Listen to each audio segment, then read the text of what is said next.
TARURA iko hapa katika viwanja vya Chinangali kwa ajili ya kutoa elimu kwa wananchi, na tangu tumeanza tarehe 16 hadi leo tumefikisha wananchi zaidi ya 300 ambao wamekuja kupata elimu katika banda letu la TARURA. Tunapenda kuwakaribisha wananchi waendelee kufika ili kupata utatuzi wa changamoto mbalimbali.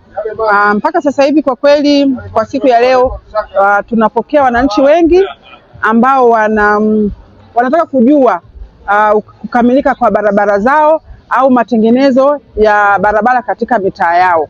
Na nyinyi kama mashahidi mmeona, na sisi ili kupata kuwathibitishia kwamba kazi kubwa ambayo tunaifanya kama TARURA, tunawapigia simu mameneja wa wilaya au wa mikoa hapo hapa ili waweze kutoa majibu sahihi kwa wananchi ambao tunahudumia katika mabanda yetu.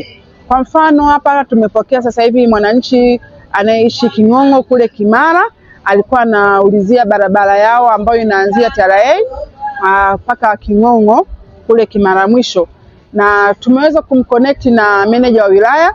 Kwa hiyo niweze tu kuambia wananchi wa Kimara mwisho, TARURA tumeanza ujenzi wa barabara ya zege ambayo inaanzia TRA kwenda King'ong'o, na mpaka sasa hivi tumebakiza kilomita 1.6 ili iweze kukamilika. Kwa hiyo tunajenga kwa awamu, na kuanzia mwaka ujao wa fedha mwezi wa 7 tutajenga mita 800.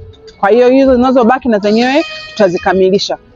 Kwa hiyo wananchi wa Kimara, King'ong'o, TARURA ipo katika maeneo yenu kuhakikisha kwamba mawasiliano yanapatikana na mnaweza kwenda sehemu moja au sehemu nyingine kupata mahitaji ya kijamii, lakini huduma za kijamii, hata kwenda kwenye hospitali, shuleni na katika masoko.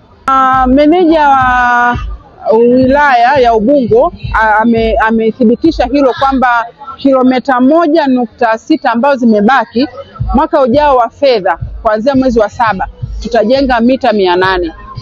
Kwa hiyo itabaki mita chache tu kuweza kuikamilisha iweze kuunganisha na wananchi waweze kupata mahitaji yao bila wasiwasi kwa kutumia ile barabara ya zege. Naitwa Sarah James Joseph, ni mkazi wa Dar es Salaam katika wilaya ya Kibamba. Ni mkazi wa King'ong'o, lakini nimekuja hapa TARURA kuulizia kuhusu barabara yetu ya King'ong'o. Ilikuwa na changamoto, lakini kwa sasa nimeongea na meneja wa wilaya ya Ubungo, amesema wanaitengeneza kwa awamu na wanaendelea kuitengeneza na itakamilika hivi karibuni. Kwa hiyo changamoto yetu ya barabara itakwisha hivi karibuni. Tunashukuru sana TARURA kwa msaada wao, kwa kazi zao na juhudi zao wanazozifanya kwa ajili ya kutusaidia sisi wananchi.